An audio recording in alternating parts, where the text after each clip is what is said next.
Hi, this is Heidi from Bluebird Hill Homestead, and I just want to acknowledge you for clicking play because, you're obviously someone who cares very deeply for the planet that we all share. And you probably already have your own pretty deep connection with the earth. Maybe you had a childhood where you got to wander barefoot through the natural world and kind of have those magical moments of connection. And I'm guessing that you want to cultivate that same relationship for the kids in your life. So I share this commitment, and it's something I'm very passionate about.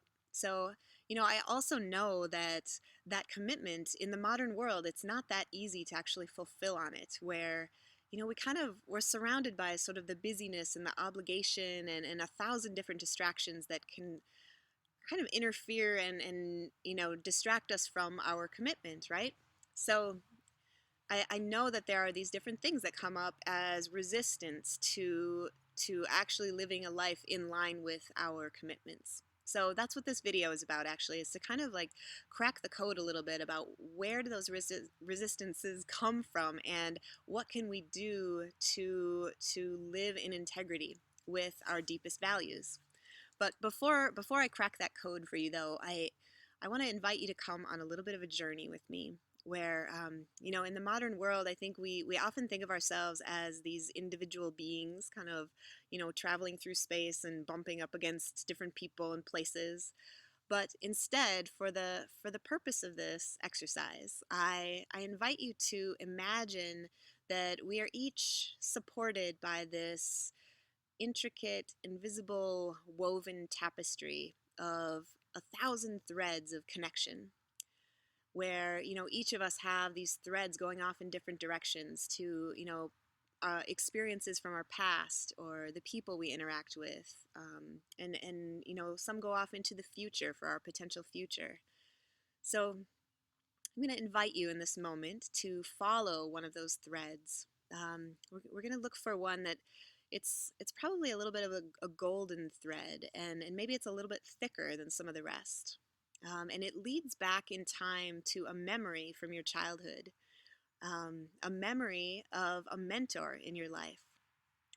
So I invite you to follow that thread right now and to bring up, to kind of re-presence that memory, who that person was for you and what quality they held and who you got to be because of their presence in your life.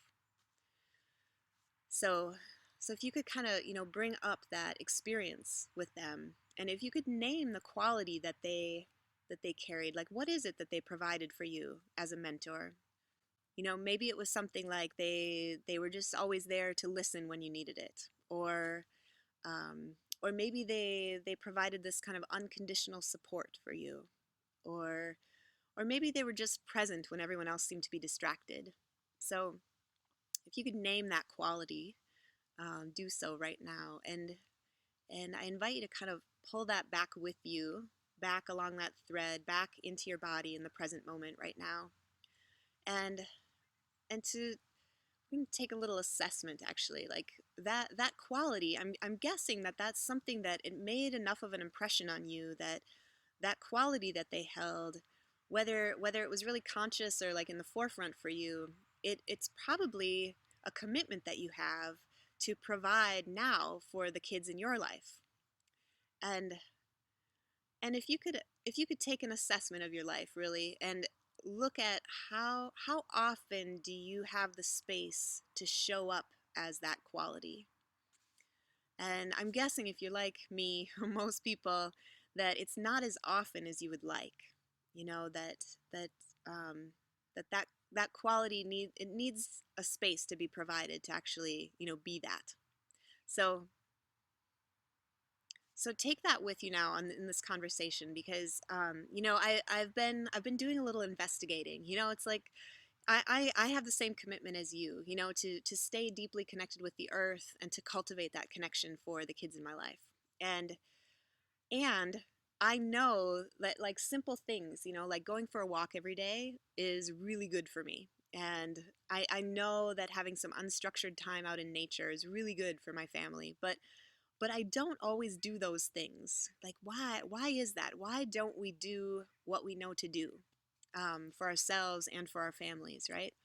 So I've been investigating this and I've discovered a few things. So I thought I would share with you a little bit of, I've kind of cracked a little bit of a code here. So the first thing I've noticed is that, the thing about nature, it's like when I finally get myself up the hill and kind of sit at my sit spot to just, have some time to just be, um, often the first thing that meets me there is grief and, all the kind of the uncomfortable upsets from my day, just your daily life, right? Like in our busy world, we have all sorts of little upsets and little stresses, right? And sometimes big upsets and big stresses. And we don't always fully have the space to express that in the moment. We kind of like, keep our head down and keep moving forward, or we stuff it a little bit because it's not an appropriate time to express it fully. And so, nature, though, is this really unconditional space where it kind of bubbles up and out just naturally by showing up. So, the thing about that, though, is that those feelings tend to be fairly uncomfortable. That's why we don't express them openly all the time. And so sometimes we unconsciously kind of resist going there, knowing that that's what's going to meet us. So the second thing that I've noticed is that, nature is this very authentic mirror, let's say, where, like the oak trees over my shoulder right now, they're not trying really hard to be an oak tree, or they're not pretending that they're a birch tree. They're just being themselves. They're following their original instructions, let's say. And and so, we modern humans, sometimes when we finally get ourselves out in nature, what shows up for us is all the ways that we are out of integrity with who we really are and our path, whatever we want to call it. So, those two things, both like the wall of grief that meets us and sort of like needing to kind of look at ourselves straight, with all the ways we're out of integrity. Those two things require a couple of things to actually move past the resistance, right? There's the first thing. Well, the thing that I thought was the most important, I thought courage was needed, right? Like that seems pretty fair. Like you need the courage to kind of face it all. But I also I've noticed recently that something else is needed first. That there's actually this quality of a softness with ourself that's needed first. And it's like, we have our busy lives. It's kind of stressful. We have a lot going on and we're doing our best, like yeah, just sort of that softness with ourselves. And then courage is the second thing that's needed because yes, yep, it's rough and I'm gonna go there.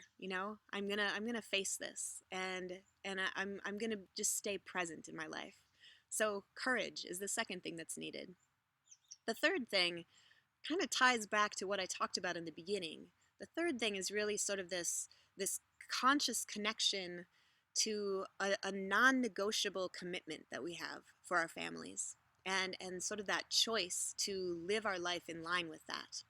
So those are the three things, right? Softness with ourselves, courage, and a non-negotiable commitment. And so with those three things in mind, I think there's a really profound shift possible there.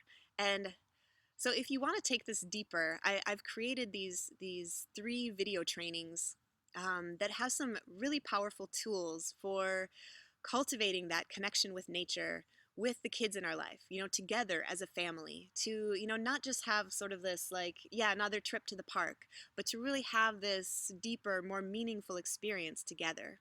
And they're really simple tools, but they're this sort of profound mind shift about it all. And so if you want to dive deeper with this, I invite you to sign up for the three videos. They're totally free. You just need to put in your email address and then you can access the videos. So I hope to see you over on the flip side. All right, have fun.